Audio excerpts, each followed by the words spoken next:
to Mav Sports Take, episode 86, your weekly sports talk for the business side of sports. We are the unmuzzled sports talk, bringing you into the inside workings of the sports world. What are you laughing about? What are you laughing about, David? What's that background? What's the background? It's where I work. You know this. I'm sorry. Oh my gosh, that's hilarious. This is where I do all my podcasting. Okay, the IB flag. If you're watching us live on Twitter, YouTube, or TikTok. TikTok doesn't get to see it because all they see is me. Good. That is freaking hilarious. Just good. I don't want them to see it. So we're good there. But we appreciate everybody who is taking a little bit of time with us to talk about the sports world. Tonight on this episode, we're going to be talking a little bit of this past week. We heard the back and forth about recruiting and transfer portal and NIL deals between Nick Saban, Jimbo Fisher, and then they threw Dion Sanders into the realm of the conversation as well. At least Nick Saban did. So we're going to talk a little bit about that, and then the second portion of the show, we're going to be talking a little make or break quarterbacks in the last two cycles. So we'll be talking about guys like Tua Tagovailoa. We'll be talking about guys like Jalen Hurts. We'll get into the 2021 quarterbacks, the Justin Fields, Trey Lance, Trevor Lawrence, Zach Wilson era of quarterbacks, and we're going to see what are reasonable expectations and whether we think that they can get things going in the right direction after some uneven performances early on in their careers. So we'll be doing that all tonight here on Mav Sports. Before we jump into the show, though, would you be a parent of a high school athlete trying to make it to the next level? If you answered yes, then why not secure coaching from an expert? Here at Maverick Sports Consulting, we work with high school athletes of all sports to create strategy for their recruitment plan. With limited scholarships given each and every year, a pointed recruiting plan can help our clients secure their opportunity to play collegiate sports. We focus on your transcripts, your film, leadership, and more to set up your goals and create pathways to get to them. Whether you're looking to attend an SEC school or Slippery Rock University, we can support your efforts to get to those goals for 2022. Contact us today at Maverick Sports Consulting. So, the owner of Maverick Sports Consulting, as well as an 18-year scouting vet across the NFL, CFL, and 3 straight Arena League championships with the Arizona Rattlers, I am, of course, joined by Mr. David Turner at Mav_sports. David, I know we have a lot to get to tonight. It's a deep conversation. I know we could probably spend the whole time just talking about Nick Saban and the mess that he kind of stirred the pot up a little bit this past weekend, but But as always, I start the show every single week. Now, number 86. How are you, my friend? I'm doing good. Honestly, this is a good week. I had a long weekend. One of my buddies turned 50 years old this last weekend. And so in this past, say 6 weeks, I've had 2 friends turn 50, which is just like, for me, as they're turning 50 and the reality of my birthday coming up on Thursday and I'm turning 47, I'm like, wow, that 50 is around the corner. And I didn't trip out at 30. 40 was kind of a reflective thing, but I'm not going to lie. I'm starting to be intimidated by that 50. Hey man, I'm scared of, I just turned 30. My buddy just turned 30 and I'm scared of 40 right now. So if you're telling me 40 is not that bad, that makes me feel a little better, to be honest with you. It's reflective. Like when I got to 40, I was like, wow, okay. Like I reflected on my life, what I've accomplished, being married at the time and kids. And it was a reflective period for me. It wasn't bad, but for some reason, all these folks hitting 50, that anxiety's ringing. It's ringing. I think it's just a number, right? Because in most people's cases, 40 is actually middle age when you really think about it, but 50, I think it's just a number, right? Like you associate it with half a century. Like that is whoa, we don't ever want to get to that age type of thing, right? Like there's got to be some stigma to it. Don't you think? With life expectancy, going up, 40 is right. not even middle age anymore, right? I think still the average age though is still like in the early 80s, is it not? Isn't it like 83, 84? So it's still kind of is, but I understand your point. I get it's going in the other direction, which is good. Which is great.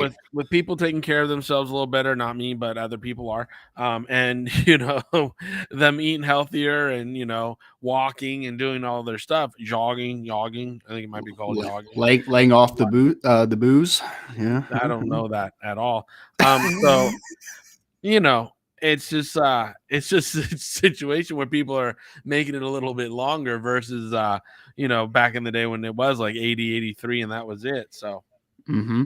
Yeah. I mean, I'm personally I don't know if you've seen the movie The Eternals, David, but I'm an yeah. Eternal. I've been alive for like 4,000 years. So you're So I don't basically a robot that just gets reskinned all the time. Got it. Okay. reskinned. Did they get reskinned? I think I missed that part of the movie where they When got they went, reskinned. you didn't see that where they went and got reprogrammed and put back out.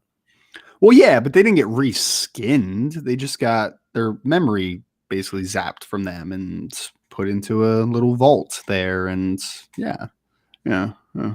I did not like that movie. There was not enough Selma Hayek in It that movie was for me to be happy. it was not a very good movie, if we're Just being saying, if completely you're gonna honest. cast Selma Hayek, she better be in 65% of the movie. Otherwise, just don't do it.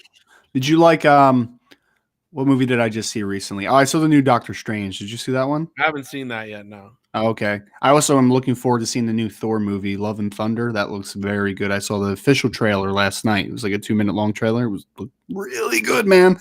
We should I'm just make looking this a forward- movie podcast. Like We we'll just could, be movie totally. critics. Yeah. Yeah, I could totally get into. I'm totally getting into Kenobi. They got Kenobi coming out this. Oh yeah. And then Wait, the Maverick. series, right? You mean the series Obi-Wan? Yeah. Yeah. Okay, cool. Obi-Wan is coming out, so I'm excited about Obi-Wan. I want to go see Maverick this weekend, and if I get an itch just to sit in the movies even more, I might watch Strange too. But I was just like, it's one of those weekends where I have some significant adult time available to me. Yeah. So I might just double up on some movies and sit and vegetate on some stuff I like to see. Well, Doctor Strange too, and I know we're going off on a tangent because this is a sports podcast, but I watched the movie, David. I really liked it. And then I talked to a couple of my friends and just because it got good reviews. It got like really good reviews on Rotten Tomatoes, but there's some my friends that didn't love just the plot, I guess, and just the ending for some characters. We'll just leave it at that, I guess. I really liked the movie though. I thoroughly enjoyed it. So. I've had 3 friends see it. 2 of them liked it, and 1 of them didn't. That's just kind of where we're at. It's really weird. I feel like I've only heard people say they really liked it or they didn't like it at all. I've never heard. I haven't heard anybody yet that's just like, it was good. Like take it or leave it type of thing. I feel like you. Yeah, I think people really liked it for the most part, but there's some people that did not. So let me know if you take a look at Doctor Strange, and we'll discuss on the next podcast, I guess. But the things that we are really going to talk about today, David, let's start here. So, I'm in the recruiting world now, heavy. So this really hit on home, and we talked about this a lot on the podcast recently at Irish Breakdown. So the whole situation is Nick Saban basically started a little bit of a word war, right? So he threw some shade at Texas A&M for how they recruit. He basically said that, the only way that they've gotten recruits last cycle was they bought everybody, right? And then he threw Dion Sanders into the little bit of his tangent as well and said that the only reason that they got Travis Hunter, who was the number 1 player in high school football last year, 5-star recruit, the only reason they got him to come to Jackson State was because of a $1 million NIL deal that was through Barstool Sports. So, David, I think there's a lot of layers to go on here, right? I mean, first and foremost, I want to hear your opinion on this. I felt like it was very unnecessary from Nick Saban's perspective. I don't know why this was a fight that he had to take. Because, I mean, we're going to sit here right now, and are we going to sit here and say that the University of Alabama has done everything by the book from a recruiting perspective? Is that really what we're going to try to pull here? Is that really it? So that's the first layer. We'll get to the other 2 kind of layers, but I would love your immediate reaction to, I don't know if this is a fight that Nick Saban had to start. I don't know if it was necessary. I really Nick Saban, again, is a control freak. People might call him a narcissist. They might call him whatever they want to call him, right? Well, Jimbo Fisher literally did call him a narcissist. So yeah. That's what I'm saying. Like, everybody's going to have their take on him, and, he is what he is. But everywhere he's been, he's won the recruiting war because of utilizing the old rules to his advantage everywhere he's been. Okay, so it's not like the guy's clean. He doesn't walk on water like a Jimbo Fisher said. He's not God, right? Even though they treat like it. But he had the old system beat with the way he had things set up. Plus, he's worked at places that have consistently been good bowl traveling teams, and therefore the NC2A hasn't really messed with them too much because they want those teams to be bowl eligible and to constantly get to bowls because they travel well. So everywhere he's been, you could say were those type of teams, and he was smart for taking those steps to be in those places and help cover some tracks. That's why when he was at the Miami Dolphins, he struggled because, while he's a good coach, I'm not saying he's not. He's just not one that he needs the advantage of better players in order to mask some of his schemes that might not be the best anymore. They're a little outdated, in my opinion. Mm-hmm. Now, that all being said, I think he's a good coach. I think this is definitely not a fight he needed to pick. It was one where he probably had been getting some hot water from other boosters and people about putting money out in these ways and that ways. And he set up for the conversation. It was about 2 weeks ago or 3 weeks ago. Remember, he came out and he was like saying everybody nationally has to set up a legislation in order to be ready for this because, bigger program or bigger schools or bigger, bigger markets are going to be having an unfair advantage now. Right. Well, it's like, Nick, you've had deep pocket boosters for years, and had the unfair advantage for years. And he said we came into second recruiting only to Texas A&M, but they paid everybody. It's like, you didn't need to say that. You did not. You did not. I mean, you could just say, hey, we came in second recruiting. I feel strong about our class. I think that we have great young men around here, men who want to be here. They're not just paid to be here. You didn't have to come out and say, what he said. But he picked a fight. He went right at him. He went at him really hard, which I thought was unnecessary. Yep. Because, again, the NC2A doesn't have rules right now. We talked about it on our show 2 weeks ago, episode 85. People want to go back and listen to episode 85, feel free to. But you and I went into it really deep, hardcore, about how they need to regulate, and they don't. And they don't have regulation, so you can't fault a team for playing outside or playing inside the rules because there are no rules. So yeah, it's the Wild West, man. Wild West right now. We talked about the University of Tennessee having a kid walking in, making $8 million on an NIL deal. I mean, yep. And then to bring in Dion and an HBCU for landing a number one recruit, saying the only reason they got him was for $1 million deal. It's like, that sounds like sour grapes and just boo-boo lipping and bullshitting all the way. Where it's just like, dude, you can't be doing that stuff. You hold yourself to a higher accountability when you're Alabama's head coach. And there's ways to spin it, but he chose to go completely viral with it and attack. And then Jimbo hit him back. And, at the end of the day, Nick picked the fight. Nick did pick the fight.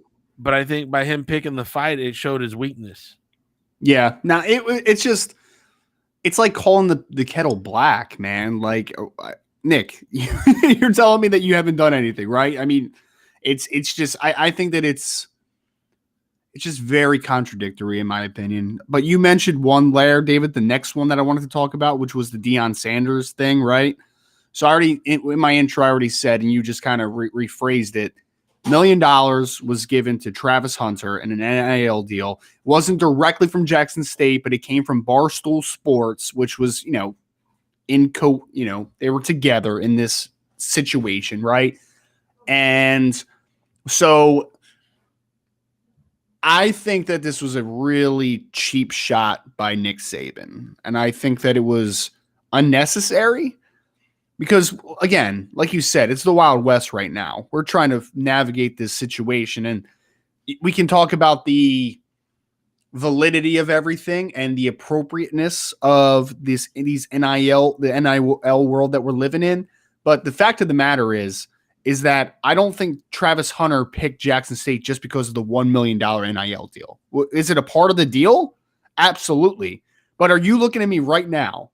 He was committed to Florida State at one point, and then he flipped to Jackson State. Are you looking at me right now? And I'm not talking directly to you. I'm talking to everybody out there. You are telling me that a $1 million NIL deal from Jackson State was the only NIL deal he had on the table. That's what you're telling me? The number one player in the class couldn't have got more from another institution, from a Florida State, from an Alabama, from whoever.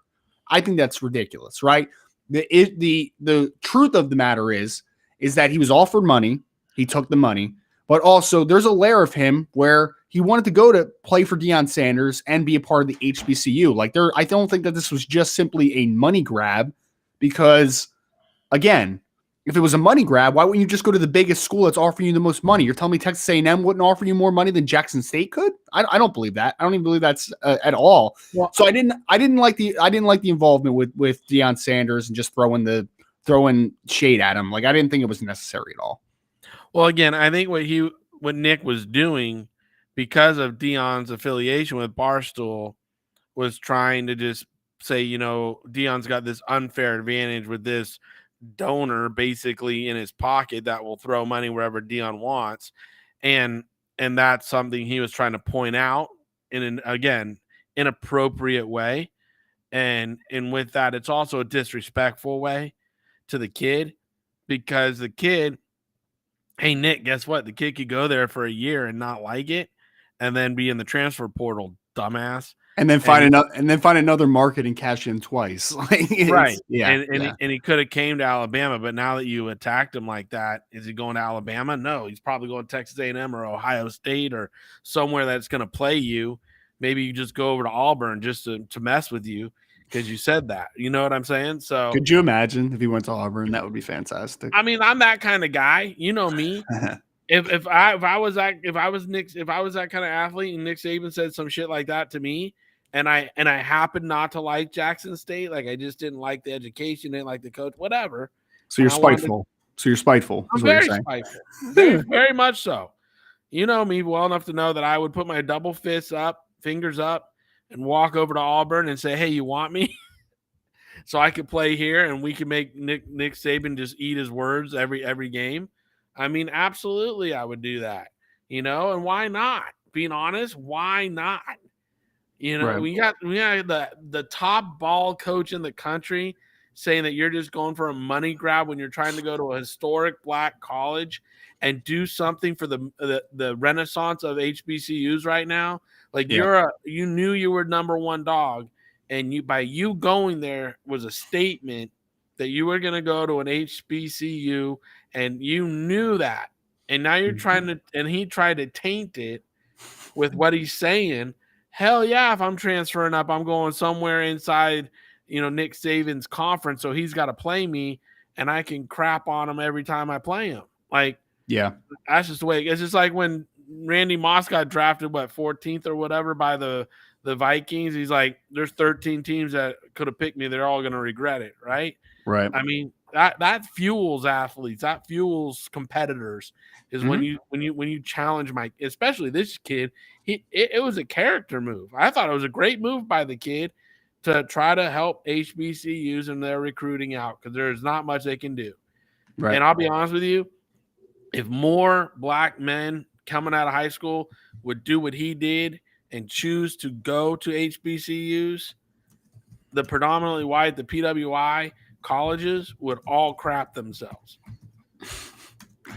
Yeah, I mean, we've seen it a little more. I think there was a basketball player, a 5-star kid last cycle or the cycle before, Maker, who went eventually. He went to a HBCU too. I think he went to like Howard or Hampton or one of those. So we're starting to see it a little more. But I agree completely. I mean, it's something where I think some kids are going to understand what the long term is for them, right? Like Travis Hunter is going to play in the NFL. I mean, he's going to be a fantastic player at Jackson State for a couple of years, and he's going to enter the draft probably after his third year. I mean, I would anticipate. So it's an interesting move. The one layer that I really want to talk about, David, because I think Nick Saban came out looking pretty bad in this situation, but you know who I think looked worse was Jimbo Fisher. So I'm going to be very honest about this, all right? Because we're an honest podcast. Yeah, some people do, man. Some people don't tell the full truth, But the full truth is that I don't like Jimbo Fisher. I'll be very honest, man. I've never really liked Jimbo. I think that he's a good coach. I really do. But he just rubs me the wrong way. I don't like how he kind of carries himself. And his rebuttal to this situation, I don't know if you saw the whole interview, David, but it was like the next day, 10 a.m. And I was like, okay. He sat overnight and was like, all right, let me because you have to have some fight, not fight back, but you have to have a rebuttal to this, right? Like you have to have a response, and I was fine with that. But then he comes out and he just sounds so over emotional about this, man. Like I think he had an opportunity to just go, look, I pride myself in what we're doing here. We're doing things the right way, in my opinion. I don't like that the shade or whatever term you want to use is being thrown at my team. I think it was a little out of line from Nick Saban. Could have said something like that, and then we could have moved on, and it would have been like, wow, Jimbo was the bigger man. Like, that's awesome. But instead, he got Jimbo, and his voice got really high, and he got really defensive, and he made himself look very guilty because we know he is. I mean, let's call it what it is, man. We talked about the kettle black.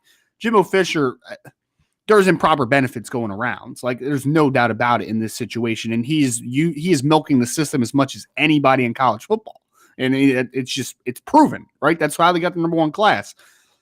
And the fact that he said what he said and denied, no improper benefits have been given, we haven't used money to be a blah blah blah, and he just got so defensive over everything. I think he made himself look really bad, man. He made himself look childish, in my opinion, fighting back. And some of the things he said, it's like the one part, David, was the best. They asked him, have you reached out to Coach Saban? Have you talked to Coach Saban? And he said, yeah, Saban called me, but I'm not calling him back. That bridge is burned or something like that. I'm just like, guy, you are a 50-something-year-old man. What are you doing Jimbo's right older now? than that. Is he in his 60s? I think he's in his 50s. I would say you can look that up, but I will bet you he's older because I'll look it up. I know I'm not. I don't think I'm close to Jimbo. I think he's well above me. Well, all right, I'll look that up while you kind of have your opinion here. But yeah, man, I would love to hear your opinion on this. Actually, I think Jimbo looked the worst in this situation by a landslide, man. I think that he did not come off well, in my opinion, at all. I think both of them look like what you said, childish, immature. Somebody stole my sack lunch, right? Type moaning, bitchy, freaking men. And to me, they both look bad. And I and again, 56. I was right. 56. Okay. I'm surprised I'm that close to him, being honest with you, because he looks so much older than I do. I mean, he looks rough. But you also look great for your age. Oh, thank you. So that being said, as you stroke my ego, I think they both look bad. Jimbo, again, let me take this on in another way. Think of these two programs. When they have kids go up in front of the mic and they talk about representing the institution out into public and in public forums through your interviews, through the community service you do. Think about all that. Now, these young men that have come through the program, that are in the program, have been told to handle and appreciate and treat where they are with the respect that it is due, because this is Alabama or this is Texas A&M, and we don't do this shit around here, right? And then the two coaches go act like they did. Both of them. It's not a great look, man. It's not a great look. And they did it in podiums. They did it with mics in their face. It's not like a kid got caught saying something with a telephone somewhere hanging out with his buddies. Both these men, 57 years old and Nick Saban, 62 or whatever he is, walked up to a microphone and they acted like they did. And they said what they had to say. And they acted like petulant little children. And like you said, you would have thought with all their years in front of microphones, the two of them would have been more versed in being able to have even a courtroom type argument, right? Versus what we saw, which was just these, I don't want to use the word that's in my head, but these just petulant children that were just bickering, not formulating cohesive arguments or, respectable responses, but rather just straight up, he took my lunch. Don't talk about me taking your lunch like that, You know what it reminds me of, David? Not to cut you off, but it reminds me of you ever get in a an argument with someone, right? And you know that you kind of know you're wrong, so you get extra loud. That's what it reminds me of, right? Like I was like, Jimbo knows he's in the wrong. He knows he's guilty, but he's going to yell and scream about it and just to make like super defensive. It isn't wrong. Like I'm being honest. Like David, unplug and plug back in. You sound awful, sir. I'm gonna mute you as well. I'm gonna mute you because you sounded awful, sir. But yeah, I mean, like I was saying, I think that the worst part about it is that Jimbo. His voice gets super high and he gets super loud and he gets super defensive. And it's not a good look by all accounts, right? Like he just comes off, I think, as a childish person in general. I mean, we can argue here that like Nick Saban is no better for what he said. And I don't disagree with that for the most part, but at least he's like cool and calm and talking about it, right? Like he doesn't sound like it's the inflection, I think, with Jimbo that really drives me crazy.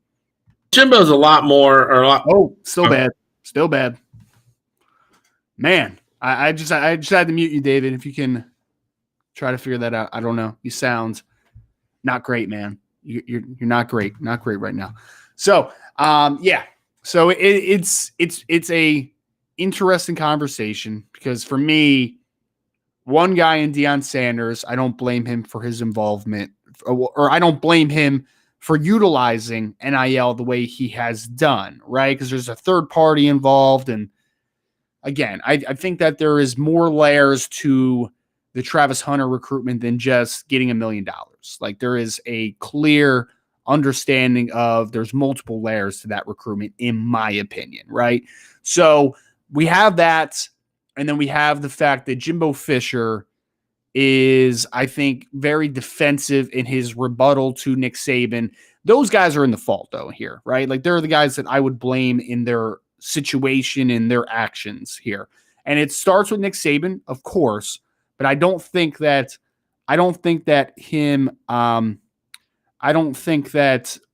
what Jimbo Fisher's rebuttal was appropriate for the situation.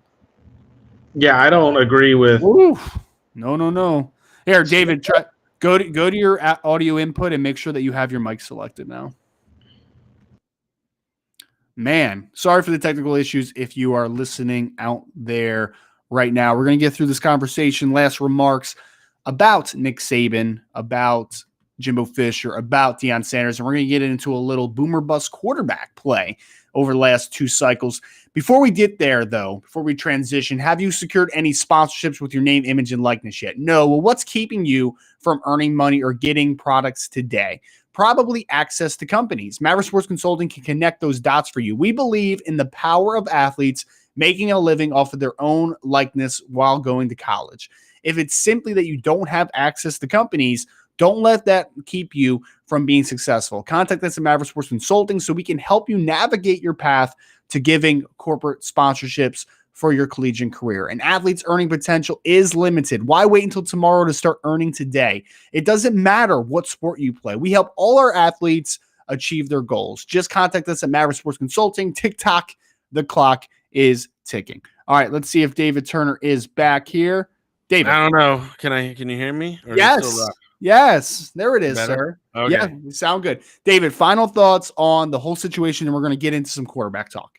Okay, well, Nick was wrong for bringing it up and even bringing this fight to the ring the way he did.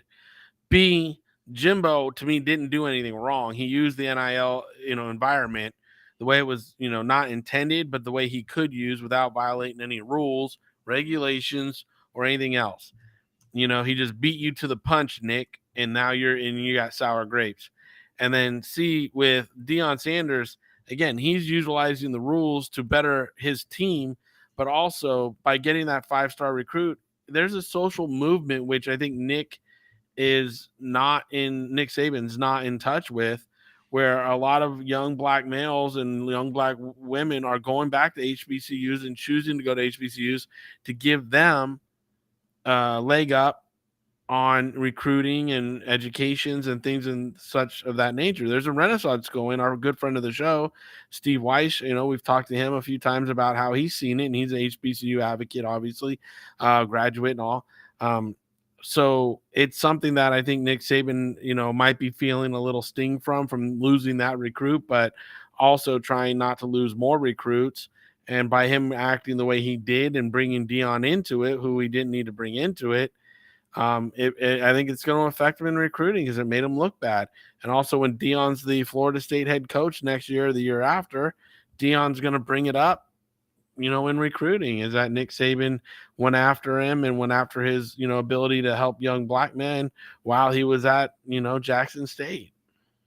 We've talked about that before. I think it's a foregone conclusion at some point in Dion Sanders' coaching career, he will be the head coach of Florida State. You would agree with that?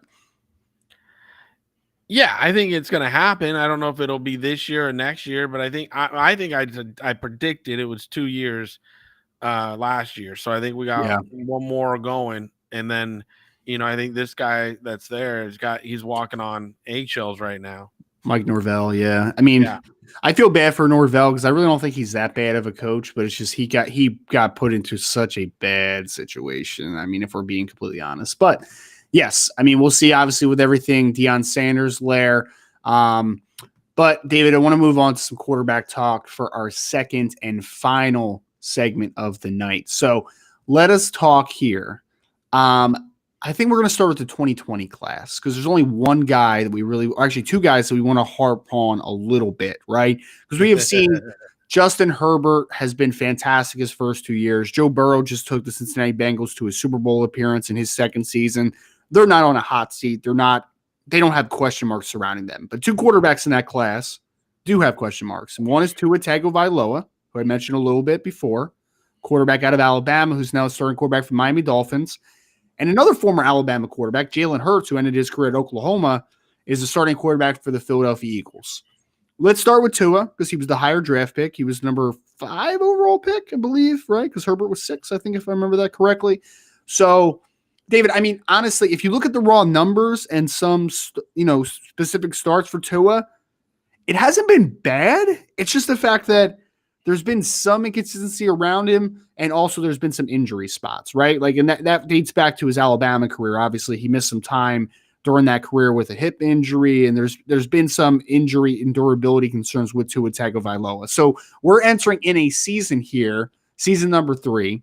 A lot of expectations for the Dolphins this year because they go out this offseason, they get Tyreek Hill, they get Cedric Wilson to go with Jalen Waddle, who I know you were a big fan of. I was also a big fan of coming out of Alabama. He's got a lot of weapons now. There's no doubt. A couple new running backs.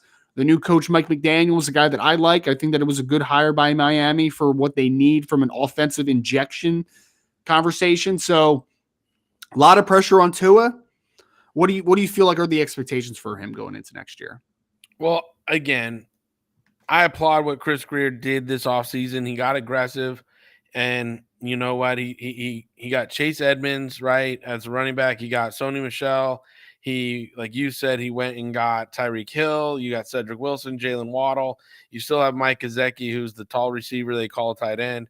And then, their defense was pretty sound already. They had a pretty sound defense. So they did well. I mean, their draft picks were their draft picks. They weren't I don't think either one of us jumped out of our seat for how their draft went. But again, they did a lot with what they had in the offseason. They made their trades and did their thing. That being said, I was not a Tua fan coming out. You knew that. When the Miami Dolphins were on the clock, we can replay it. I was saying Herbert. This has got to be Herbert here. It's got to be Herbert. And they went with Tua. Oh, your mic just went out, David. Your mic just went out. Man, there it is. Okay. I don't know what's going on tonight. But it's a situation where to me, with the injury history, the stature and everything with him, it's just a question mark. It's just a big question mark for me. And I think the reason they added a Tyreek Hill is because you're going to have a lot more screen game. You're going to see, ball coming out of his hand, getting into other players' hands quick. At Chase Edmonds, again, when he was here at the Cardinals, great guy who caught the ball in the backfield extremely well. I think that's another aspect of the game. You're going to be seeing dump off screens, things of that nature, just getting that ball out of the hand of Tua quick, so he can't hurt you. Way it goes. I'm not a huge fan. I don't expect a huge upside here, I like the offensive coach, but I didn't think the coach that got fired from there deserved getting fired for the reasons he got fired. That was that. I like this coach. I think he's a young. I watched him obviously enough out here on the West Coast. Seen a lot of his offense. Saw a lot of what he can do. I think he's a very efficient play caller, and he's able to really get in and out of the huddle. And his system and scheme is simple, so I don't think Tua would have a trouble with any of that. I think learning is going to be there's not a big learning curve, I don't believe, with this system. So, I think this would be the best opportunity to see what Tua could do. I don't expect a huge leap up. I think he's been surrounded by enough talent, but they still don't have much of an offensive line. So, yeah, the offensive line makes you worried. I mean, it's good that they got at least Teron Armstead in the offseason, so their left tackle position is obviously going to be way better than it was this past year. But I agree, the offensive line still needs to prove yourself. Tua's a lefty. So I get that. You're getting a left tackle for Tua when he really needs a right tackle to fill that blind spot. It's just the opposite. That was the one thing where, again, I like what they did. I understood why they did with Armstead because they didn't really – I don't think it didn't cost a whole lot. So, Yeah,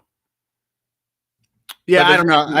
I feel like I'm more optimistic about it. I'm not going to sit here and say that I think Tua is going to be a Pro Bowl quarterback next year, but I think that he's going to take a good leap forward. I think that they have the potential to make the playoffs because I think that one thing that you said, David, that I completely agree with is that I think he's a really good fit into that offense. I really do, man, because they're more of a horizontal stretch system, right? Like they're not pushing the ball vertically. They have guys like Tyreek Hill, Jalen Waddle, who are after catch nightmares. And that's what, Tua's going to have to make quick decisions. He's going to get the football out of his hands.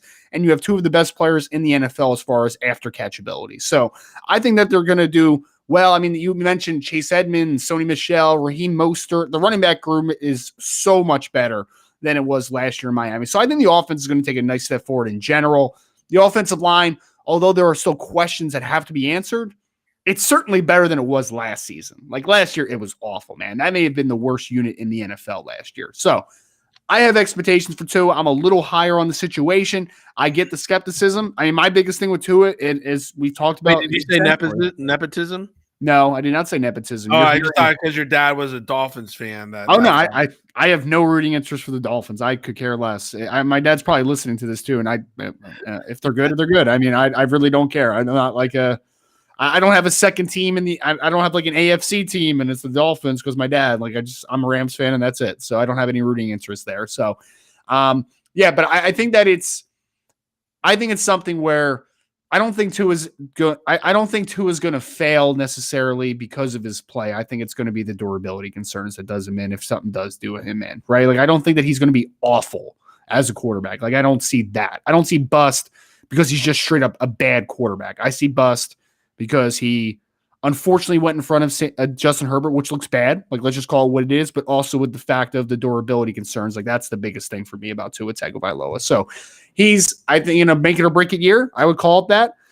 Another quarterback, David, that I would say is in a real make it or break it year because, if you just look at the tracks here, the Philadelphia Eagles are not fully in on Jalen Hurts. They're not. They have let this past offseason, they did their due diligence on guys like Russell Wilson and Aaron Rodgers, and they were in the quarterback market, right?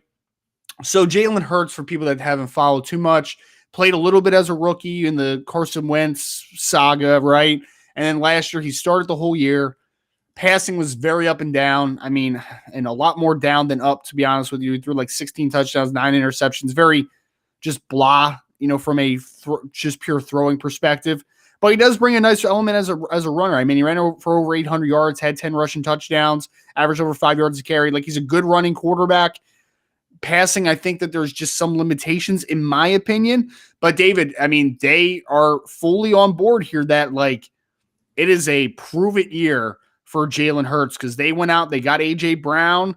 They have Devonta Smith coming into his second year. They have a really good offensive line. There's not many excuses that are going to be used on Jalen Hurts if he's not very good this year. So I don't have great expectations for him. I think he's a solid player. And in a good system, I think he could be sufficient. But I think that there is a cap on his effectiveness as a passer. So I don't have huge expectations for him. I think what we saw last year is pretty much what he is. Could the numbers look a little better because A.J. Brown is an upgrade? Sure. But I think the shortcomings are still there. That's my opinion. I just think that it's still there, and I think there's a ceiling on how good he can be. I think there's a ceiling for sure. I agree with that 100%. But this team got a lot better in the offseason. And even just recently, they got Bradbury on defense. They upgraded, like you said. They not only have Devontae Smith, who was like their one guy last year. He was that one consistent receiver that did something for them. Yep. But now they have A.J. Brown there. They still have Dallas Goedert there. Mm-hmm. So that if Miles Sanders is healthy, I think he's a heck of a weapon. The gadget player that I love to death is Kenny Gainwell. Gainwell, yeah. I love Gainwell coming out of Memphis, man. Good player. Yeah. Yep. And when they got him the ball last year, you saw what he could do. But I just think this coaching staff has limitations in their mindset. I'll be honest with you. This coaching staff, to me, I would be screaming at the TV last year, run the ball or throw it to Gainwell or whatever. They get one track minded. If the run game's working, that's all they do. You know what I mean? And then when they fall behind, all they do is throw it to Smith. And Smith is a hell of a player. Again, I like the kid, but I wasn't in love with him coming out of Alabama because I was worried about the durability with his frame and everything else. But he proved me wrong last year. He had a hell of a year. He really was a difference maker. And now with him and A.J. Brown on the field at the same time, with Dallas Goedert, that puts enough around Hurst where he should be successful. And again, let's talk about it. He's in the NFC East. It's not like it's the gangbuster division right now. That's fair. It's okay, but you got rookie head coach up at Giants. At the Giants. You got Washington, who knows what's going to go on there. We got pressure from the owner. Oh, I know what's going to happen there. Ron Rivera has 8 losing seasons in the last 12 years. I know what's going to happen there. Keep going though. Right, and then you go over to Dallas, where again they have a little reconstruction going on. They got some things going on there. It's not they still got the best defensive player in the division next to Chase Young with Michael Parsons. So it's not. It's not like it's not there. It's not the NFC East as it used to be, right? It's a little off. So I think I really think Howie and the team over there did a lot to rebuild it and put a contender on the field. I haven't seen Howie this aggressive in what he's done since the Super Bowl year and 2017. Yeah. I mean, 2017 he really got aggressive. They got in there and they won a Super Bowl. So I'm not sure if his feet are on the fire or why he's doing all this. And then the people in their building got pilfered a little bit. They lost, I think, 3 people from their front office this year. So we'll see what happens next year in the offseason if it doesn't pan out and it doesn't work out. What's going to happen with Howie and the squad? But I like Jalen Hurts. I think what you're going to see out of him is a better passer because the talent is there. I think I love A.J. Brown. I don't know why they got rid of him in Tennessee and then drafted a younger version of him. Yeah, I mean, I pay guys. Like I like paying guys. But they didn't want to pay him. They didn't want to pay him. I know, but I like paying guys because it shows the rest of the locker room if you work hard, you get rewarded. When you don't pay guys and you trade them away, that locker room goes, well, as hard as I play here, they're not going to reward me. You got to reward some guys. And when you have an A.J. Brown, like that's one to me you should have rewarded because he was the heart and soul of your team forever and ever. Yeah. You know what I mean? So, again, that's what I don't understand that with Tennessee. That all being said, I like Hurst better than you, I think. I like Hurst better than most. I don't like the coaches who are calling the plays there, and I think they have a very limited mindset on what they do. Now, I just think the first 4 games are really going to dictate how the rest of the season goes. Because if all Hurst does is run around, defenses are just going to load up, and he's just going to get smacked around, and he might not make it the rest of the year. Yeah, I mean, this is my opinion on it.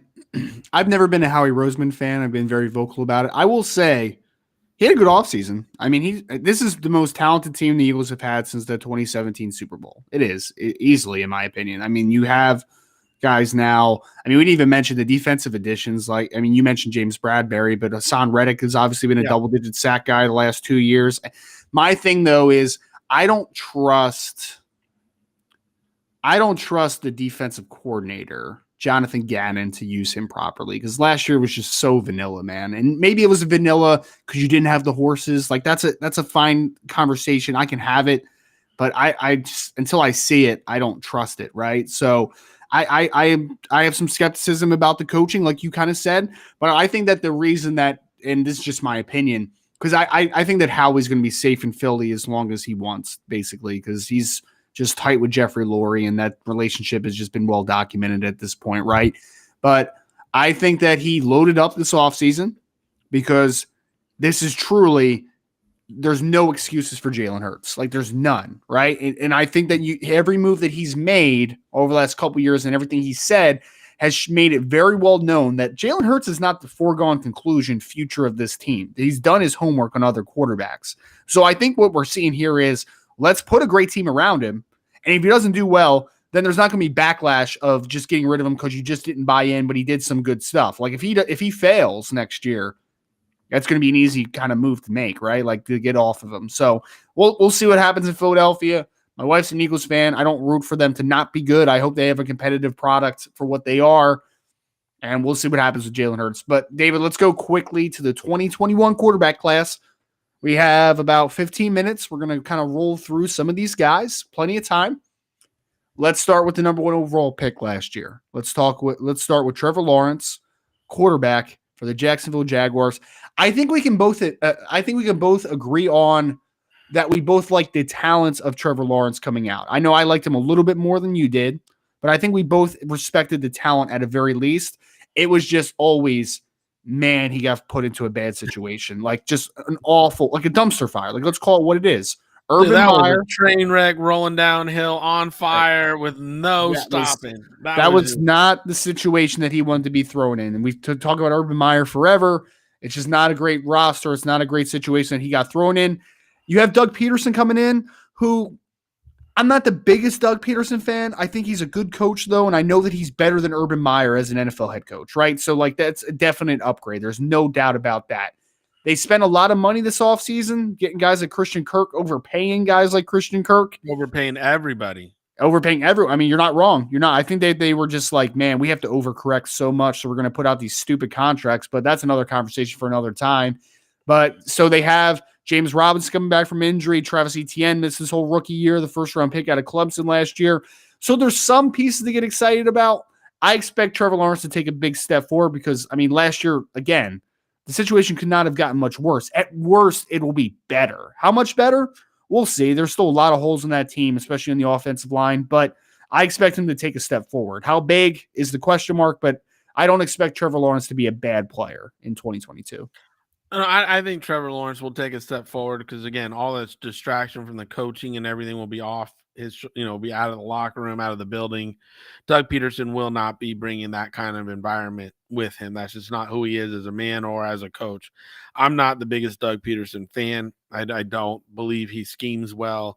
I think he's very limited in what he does. But again, that is what it is. He's better than Urban Meyer, like you said, as well as I think they went and tried to address some opportunities here with Kirk and bringing in some offensive linemen but they have injury history and whatever. Like they tried to do some things that I necessarily don't like. I like, there's other things that I would have done if I were them, and we've talked enough about it.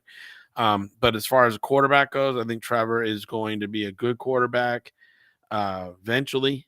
And I think he needs a year this year and next year to really be stable and able to, work around in it to make it to see where he's going to be. Because last year was just such a bad year for him, and it being a rookie year. I mean, you got to hit the reset button, but I've been around enough young men. When you have that kind of unstable year and it's your first year and you got to hit the reset, it's hard. It's hard for the young ones to hit reset because it's almost like he's being a rookie this year with everything he went through last year. The only thing is he got to see the speed of the game. He got to see the rushes. He's got to see some of the personnel. So he knows what's coming at him. And like you said, he gets ATN back this year, who meshes so well with him. It's like his, calming goat in the huddle. So I think it'll be a good addition there. I'm excited to see what Jacksonville can do. I am. I just don't have a lot of faith in what they've done. So, it's more like prove me wrong. Obviously I don't see it. It's not the way I construct teams. So again, it's, prove me wrong here, Jacksonville. But as far as a player, I like Lawrence. Like you said, I think he'll do some good things in this league. Yeah, no, I really like Trevor Lawrence. I was a big fan of him coming out of Clemson. So I think he'll take a nice step forward. And at worst, you can expect Doug Peterson to at least have more consistency than Urban Meyer, right? Like that's what I want to see is just more. Doug Peterson's not taking the stability plane back. He's not staying to hang out and hook up with a young chick in a bar in Ohio. Okay, like Doug Peterson's going to be on the plane. He's going to be coming back. He's going to be sitting next to his quarterback. He's going to be coaching him up. He takes the job serious. Don't get me wrong. I'm not going to kill Doug Peterson on that. He's a professional. Did I tell you that I was actually at the bar that situation happened, David? Not when it happened, but I was at the bar in Columbus, Ohio that happened, and just putting that out there. So fun times. So basically, it's your fault. Got it. I wasn't there when it happened, Good so job. No, you can't blame me for that. Number 2 overall pick last year, David, in the 2021 NFL draft. Your favorite pick of that draft, the New York Jets selected Zach Wilson, quarterback from BYU. Was not a great rookie year. It was not a great rookie year. There is, yeah. I mean, so I'll say this. Like Rob. Yeah, I will. Robert Salah. I like Robert Salah. I think that their defense is heading in the right direction. I think you went out and you got Garrett Wilson this offseason in the draft, who I think is a really good player. I think that you had a good draft in general. I think you got Garrett Wilson. I think you have Elijah Moore coming into his second year, and he showed a lot of signs last year as a rookie. You drafted Breece Hall in the second round, the running back out of Iowa State. There are players here, man, and the offensive line should be pretty good, honestly. If Mekhi Becton's able to stay healthy, the offensive line should be a lot better. They got Laken Tomlinson from the San Francisco 49ers this offseason. Elijah Vera Tucker's a really good guard, rookie from last year. So there are pieces offensively, but I've been consistent with this, and you know that we're pretty much on the same wavelength here. I just wasn't the biggest Zach Wilson fan, man. I just wasn't. I think that there's some traits to get excited about, but for the second overall pick, I just didn't see it when it happened, right? Like, and I was very vocal about it. I hope that he takes a massive step, but my evaluation of him coming out of BYU is still there, and I still have reservations, and I still have a lot of questions about Zach Wilson in New York. Do you see that the article come out that he bulked up? He's bulking up. How much does he weigh now? They didn't say that. They said he's putting weight on and he's trying to bulk up in the offseason. And I was like, great, the 5'9", gym rat. That's what we need. That won't stiffen him up at all. He's 6'2.5". He's not 5'9". Okay, so a pumped up Doug Flutie is not what we're looking for over here. But again, I scout. I was there when he came into BYU. Mm-hmm. I was at the Panthers and I was scouting up and down, and I got to see him as a young man. He's got a quick release, but the reality is I don't think he reads defenses really well. His clock in his head speeds up. He's too willing to leave the pocket with his legs and scramble around and try to do something. And he's not a Mike Vick that when he does that, it's a difference maker. Like when Mike Vick would scramble around and you're on defense, you held your breath because it was about to be silly, right? It was about to be crazy, but he's not that way. And he throws the ball. He trusts his arm too much, and he throws his ball into traffic in tight windows where his arm strength just isn't going to get it done. So, for me, I'm not the biggest fan of him. I don't see much of an upgrade coming here. I love their draft this year. You and I have talked about that. Last year, like the Zach Wilson pick wasn't even the only pick I didn't like for the Jets last year, right? I really was critical of them last year in their draft. This year, though, I love what they did. They were aggressive. They got Garrett Wilson, Johnson, and Sauce all in the first round. They got Bryce Hall in the draft. they did a great job over there. I mean, Saleh and Joe Douglas. I mean, geez, they knocked it out of the park when it came to building this team up. So if he's going to have success, again, look at what Miami did. Look at what other teams are doing. Even the Eagles, they're building up around these young quarterbacks because they have the rookie contract, that quarterback rookie contract. They can build up around them. So these teams are doing it. They're utilizing that cap space to do it. So I applaud them. I'm just not a big fan of the kid. And, if Jimmy Garoppolo's available, hell, go get Jimmy. Put him on that team. Now the Jets are a contender, baby. I don't know about contender yet, but I feel in that division. I know you got Buffalo, but come on, what else you got there? I mean, you got Buffalo, who's a Super Bowl contender. Miami, I think, is going to be improved. And I mean, are you ever going to count out the Patriots from being a good football team? I mean, with Mac Jones at the quarterback. I mean, I don't like Mac Jones. I mean, we've talked about that a ton, but I mean, they were still I mean, didn't they win 10 games last year? Still, like they weren't a bad team. They're always going to win 10 games when they're in that right. division. Well, that's what I'm saying. Like, and if that's like the third best team in the or second best team in the division, I mean, it's still a good team. I mean, it's not Super Bowl contending team, but it's not like they're a walkover. Like you're just going to step on them. Like they're. And they don't even have an offensive coordinator yet. We don't know who's calling plays. Bill Belichick's like, we have months before we need to know who's calling plays. He's crazy, man. He probably going to call the plays. Let's be honest. We got Matt Patricia working with the offensive line, dude. We got it. We're good. Is he working with the offensive line? Is that a thing? Yeah. Does he have a no resume there? No. I've never heard of him coach offense in general. He's got the special. He's got Judge and Patricia on the offensive side now. That's weird. That's weird. And then his son's on the defensive side, right, Steve? Yeah. We got Buffalo fans here on TikTok. They're all blowing it up. The mafia's deep here on TikTok. Buffalo. Hey, Buffalo's gonna be a really good team next year. There's no doubt in my are. mind about that. They're gonna be really good. Yep. Man, I have put this out in the universe, David. I was too low on Josh Allen. I made a mistake. That dude is good, very good. Unlike you, I was not. You hit. I was not. Yeah, you're a one-hit wonder, man. Congratulations. Yeah, that's the only one I've ever got right. Exactly. You said it, not me. You said it. All right, let's move on. I got the resume, Bubba. We got two more to get through here. So we're gonna move on to the third overall pick. This one's the big wild card, David, because we didn't see much of Trey Lance last year. We saw a little bit, and I'll be honest, in the one game that he played, there's some dynamic plays, man. Like there was. It wasn't consistent. But, I mean, I don't think anybody expected it to be great early on because he was a one-year starter on the college level. But I would argue that no rookie going into his second year is in a better situation, in my opinion, than the San Francisco team. I mean, they have a lot of talent. They just made it to an NFC championship game.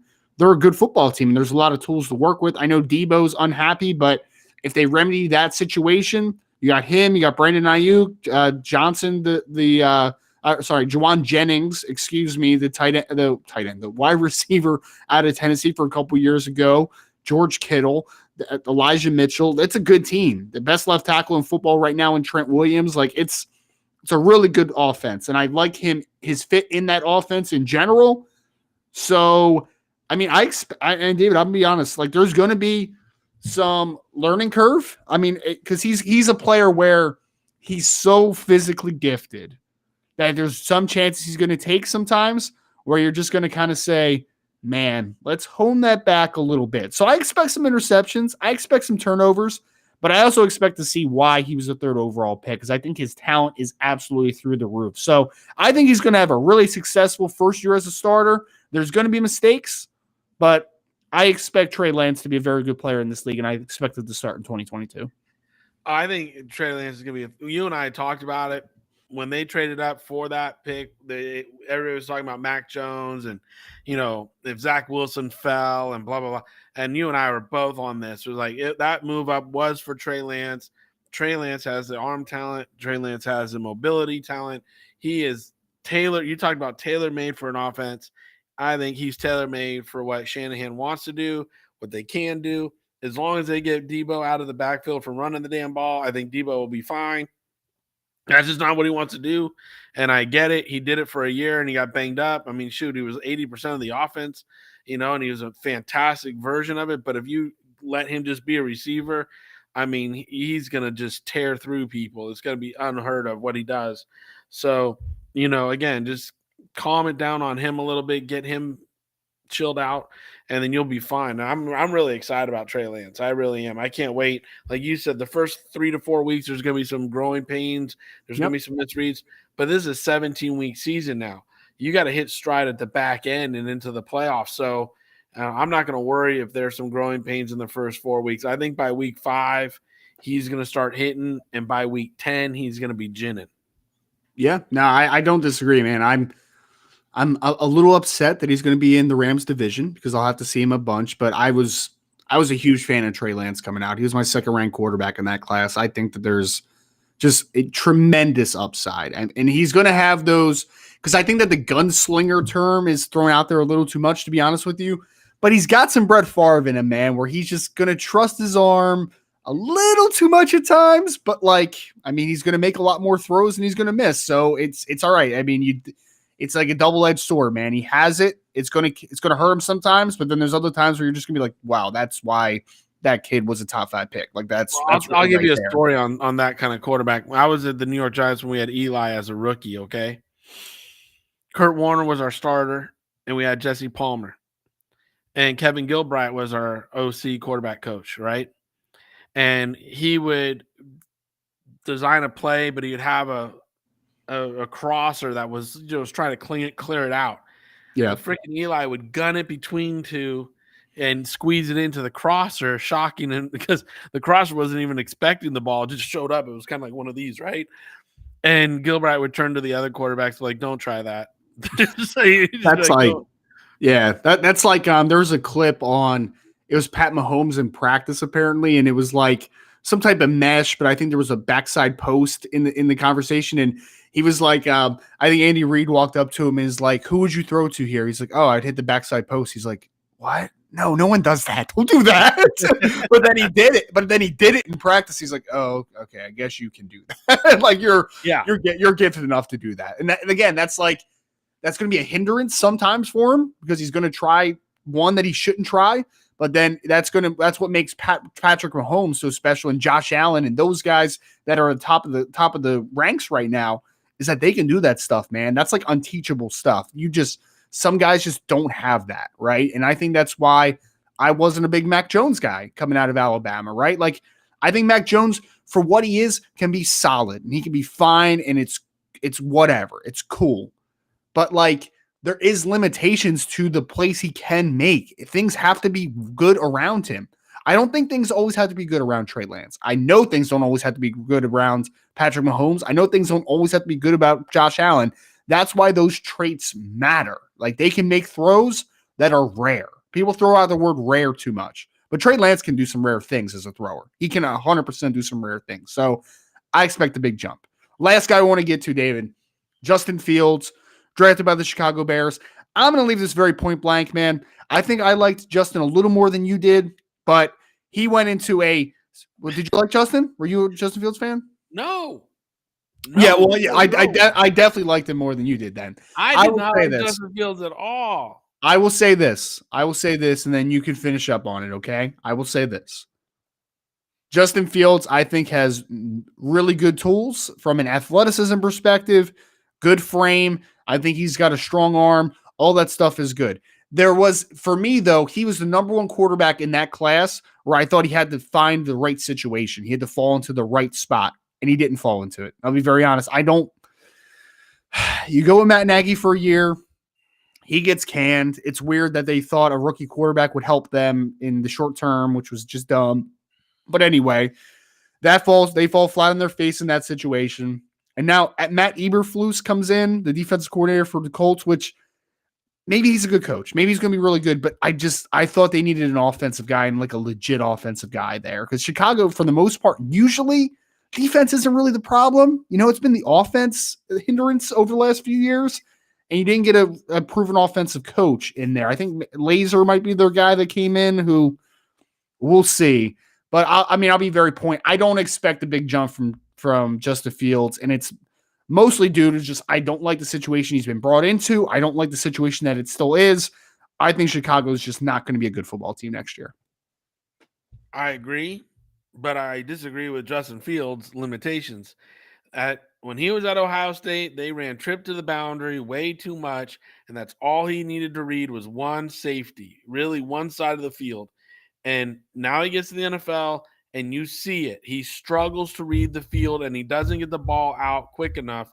He holds the ball too long, and it's not going to – the game's just faster. The game just speeds up. The players in the back end are faster. They're longer. They're bigger. The windows are tighter. The angles on your throws have to be a lot sharper, and that's not his game. You know, he likes a wider open field, bigger windows to throw into. He'll be a great Canadian football player. But until then, I'm just saying he's not the NFL style quarterback that people were trying to make him out to be. I think they gave him over expectations, over hype, and it hurt the kid's confidence a little bit, because then when he struggled, he was like, but everybody said I was going to be good, you know? And it's like, dude, you're not. You have to work harder than everybody else. You have to be in the film room longer than everybody else. You cannot think this is going to be easy for you, and it won't be easy for you your entire career just because it is a hard game. It is a fast game. And for me, I didn't see him processing the game fast enough in college, and I think it translated to his freshman year in the NFL because, again, he didn't process fast enough, and the game's faster. And you can't go trips to the boundary and cause mismatches in the NFL. It's just not going to work. Okay? So you got to spread the field out. You got to see and be able to read the whole field in order to be successful in the NFL. And that's a struggle for this kid. And I'm not trying to bag on him like overly, but when they traded up for him, I was like, why? You would have probably got him where you were at. Like, why would you do that? They came up, they got him. I don't see it with him. And they lost out on some good draft picks this year that the Giants were thankful for, and the Giants took well advantage of. I don't disagree with a lot of what you said, David. I know that there was processing issues and there's pocket awareness issues for Justin Fields. There's no doubt about it, in my opinion. Like I feel like there's raw talent that could have been better utilized in a different situation. That's all I was saying. I think that he fell into the terrible situation for himself. And I don't disagree. It was a terrible situation with Nagy's last year. We knew he was a dead man walking, and the whole thing happened at Thanksgiving where he was going to get fired the Friday after. It got leaked, and all of a sudden he's not fired. He's there the rest of the year. I mean, it's just a disaster, right? It's just one of those places I'm going to go, it's a disaster. So it is what it is. But that all being said, I just think he's a limited, talented player. That's it. When it comes to a lot of what the quarterback needs to be successful with is between the ears. That's fair. That's fair. Again, a little slightly difference of opinion. I think we kind of hit on a lot of the same issues there, though. So that is the quarterback carousel and expectations for some make it or break it years for some starting quarterbacks over the last two cycles. We appreciate. I can't speak. Sorry. We appreciate everybody that's stuck with us so far tonight, whether you are on Twitter, on YouTube, or on TikTok. Want to thank you all as I give David Turner the final words here in a second, but want to ask if you can rate, subscribe, give us a review on this podcast. Go to Apple Podcasts right now. 5 stars is very much appreciated. We thank you all so much. David, I don't know if you know this, but I looked at our Apple Podcasts. We have a perfect 5-star rating for everybody's given us 5 stars. I don't know if you've noticed that, but appreciate everybody out there. This is fun each and every week, kind of digging into the business side of sports. But I'm going to leave us off to David Turner for the final word of tonight, as I always do. Thank you very much. And everybody, again, thanks for the 5-star rating. I had not noticed that we got to 5 stars, so thanks for bringing that up. And I continue to be thankful for you, Ryan, and thankful for everybody who pays attention, watches, even the ones on TikTok that are over here busting my chops just to get reaction to the whole show, which is hilarious. They put up these inappropriate comments all night just to get my reaction. So I do thank you guys for all that. Like always at Mavs, we talk sports, we talk the business of sports. We try to get you to laugh, smile, and have a little fun, each and every Tuesday night or when you download our podcast. But today, obviously, we tape on Tuesday nights, and it is May the 24th, 2022. And we had a horrible development happen today in Texas.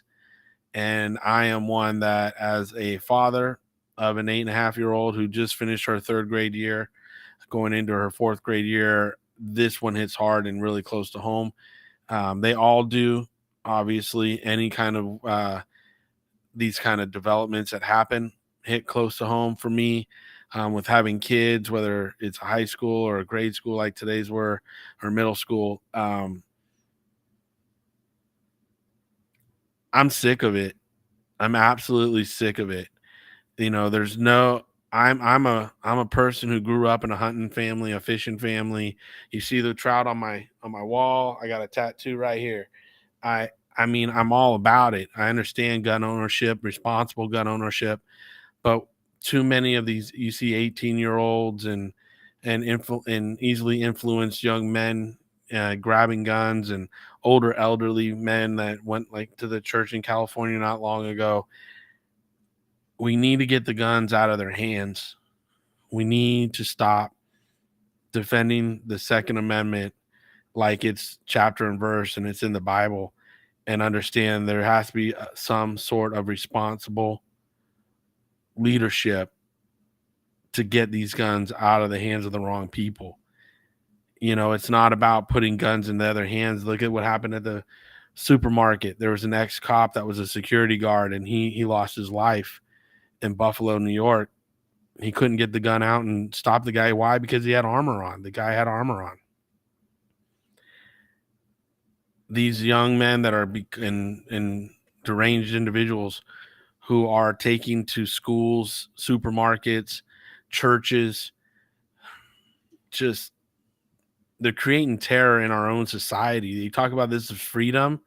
You worry more about a freedom of carrying a weapon than you do worrying about freedom of going to the grocery store, or the freedom my daughter has to go to school, or the freedom we have to go to a freaking movie without the fear of one of these yahoos walking in, us checking in. We can't go to a country music concert outside in Vegas without getting lit up from a hotel window that's yards away, 3 football fields away.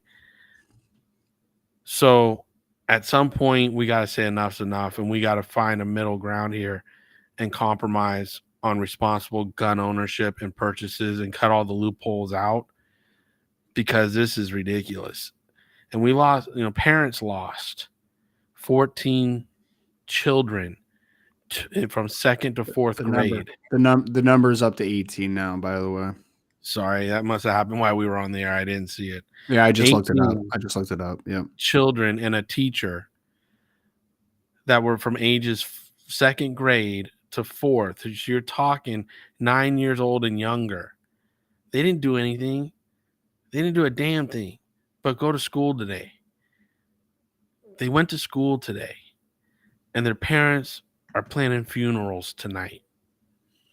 If that's not going to do it, I don't know what is. We had Sandy Hook. We've had Columbine. We've had mass shootings all over our country. These were children that we lost today. Mm-hmm. Children. And I thank everybody for listening and hearing me out. I don't care if you're red. I don't care if you're blue. I don't care where you're at. Be a responsible American and say, not on our watch, not here in our country. We will not stand for it another day. This is America. You want to talk about freedom? We also stand up for the fucking rights that we have. And we stand up for our kids. We lost kids today. Not warriors. We lost kids. Mm-hmm. Yeah, I mean, so I'm going to put this out there, and I talked to David before this, and I know he wanted to obviously comment on everything that was happening.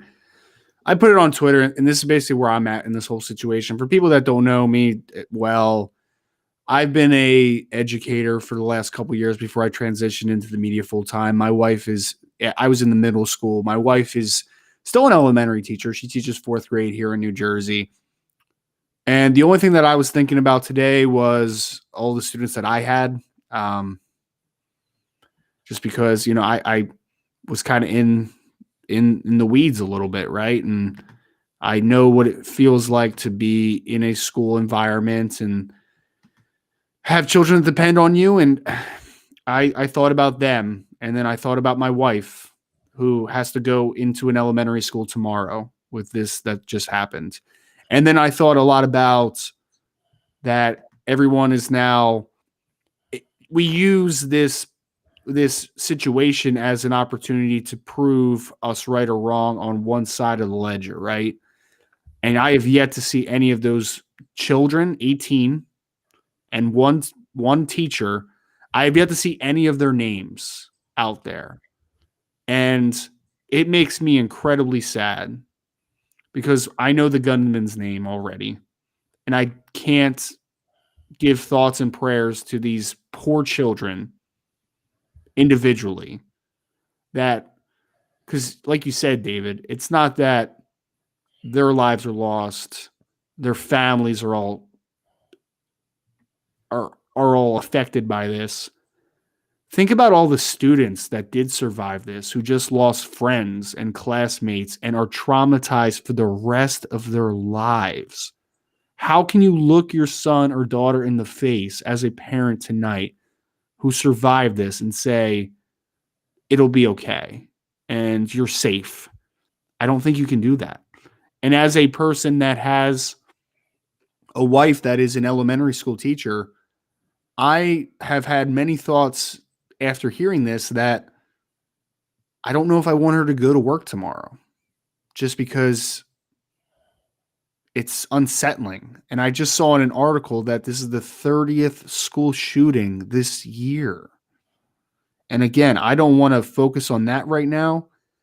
I truly just want to send my deepest sympathies and prayers out to every person that is affected by this. Not just the 19 total people that lost their lives, not just the families, not just the school, not just everyone that was touched by any of those individuals, those kids. But I want to send it out to everybody in the world right now that is being affected by this in some way. Because I know I'm being affected by it. And I'm a lot less affected by it than a parent that just lost a child today. But it is something that I just can't get over. And I didn't even want to comment on this tonight just because it's something that's a little too real, to be very honest with you. And it's something where I've been there and I've had the Alice drills to fend off a shooter, right? An active shooter. And you go through these drills, and all the kids, when you go through these drills, they all joke in the corner. And you always have these situations where stop talking. This is a serious issue. And it's never real until it really is, right? And it's just sad. So to everybody out there that's affected by it, if there's any listeners out there where you're unsettled by it, just know that you're not alone. It should have affected you as a person. Just the sadness of this and the security of this and the safety of this. And I just apologize, and I feel sorry for everybody out there. So sorry to end on this sad note, but this is Mav Sports Take episode 86. Prayers to everybody out there. We will be back next week to, again, dive into